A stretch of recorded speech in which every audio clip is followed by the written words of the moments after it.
the Misdemeanor Integrity Court counted, today, Friday, the number of cases filed regarding money laundering and economic crimes, while clarifying the legal articles and penalties for integrity cases. The judge of the court, Maysoon Mohammed Issa, told the official agency, followed by Mawazin News, that the court's work is concerned with examining lawsuits related to integrity, economic crimes, and money laundering, and it was established since 2016, indicating that the number of lawsuits submitted this year reached 652. Among them are 29 lawsuits related to money laundering cases and 623 lawsuits related to economic crimes and crimes of breach of job duties punishable by a penalty of up to 5 years imprisonment as stipulated in the Iraqi Penal Code. Money laundering, she explained. Money laundering is the illegal collection of huge sums of money resulting from several operations,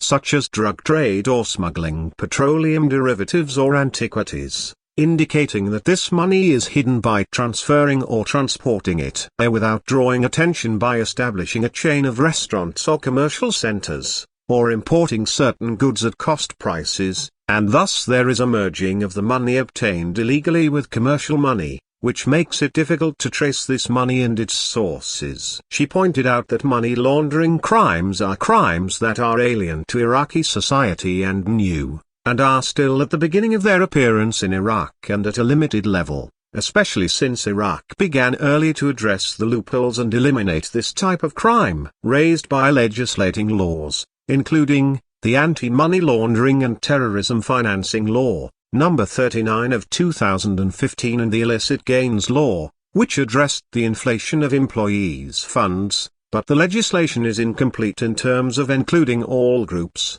such as the ordinary citizen. She continued, Iraq has come a long way to get off the money laundering blacklist by fulfilling the conditions and all obligations towards the recommendations of the Automated Action Group, in which the Central Bank of Iraq and the Anti-Money Laundering Office have made all efforts to put the Iraqis in a good position compared to the rest of the countries in the region, such as Turkey, Egypt and Saudi Arabia. She stated that the number of money laundering cases this year reached 29 cases, stressing that the penalty for crimes affecting the national economy in this court is imprisonment. Economic crimes. She pointed out that the number of economic crime cases this year reached 355, explaining that one of the most common economic crimes is the crime of money transfers made by banking outlets and offices that are not licensed by the Central Bank of Iraq, as well as selling the dollar at prices in violation of the bank's instructions. The Central Bank of Iraq,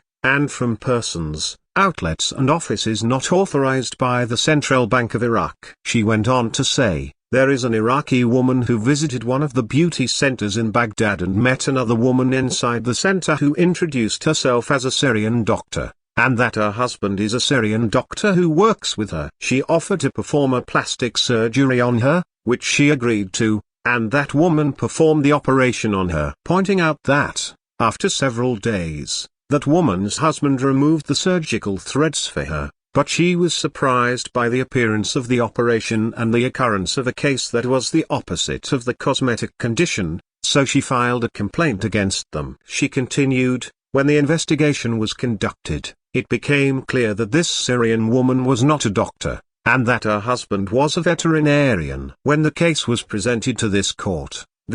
issued a prison sentence against the Syrian woman and her husband. She added, economic crimes also include the possession of expired materials or materials that do not conform to the standard specifications approved by the Central Organization for Standardization and Quality Control, which has an impact on consumer protection and the practice of the craftsmanship profession without the approval of the Central Organization for Standardization and Quality Control. In addition to promoting the sale of nutritional supplements or thinners through social networking sites by non-specialized people and the spread of the phenomenon of network marketing and under the name of fictitious companies such as Unique Finance, for trading currencies and stocks. She continued, as well as practicing the profession of pharmacy by non-specialized persons, imitating trademarks, practicing the activity of transporting goods without the approval of the General Postal and Savings Company,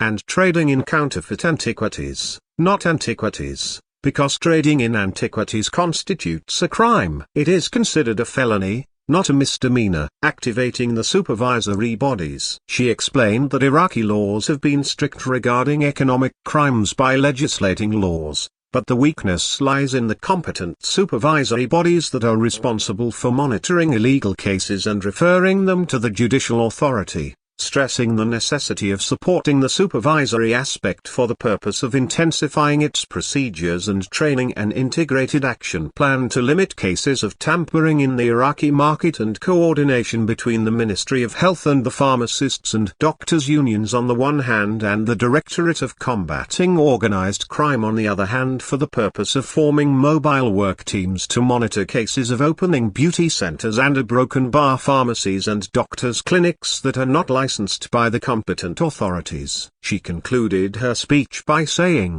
Iraqi laws address all the obstacles facing Iraqi society, but the problem lies in implementation, as it is necessary to provide the necessary equipment for the purpose of establishing an organized and integrated mechanism to monitor cases of the spread of economic crimes and take appropriate legal measures.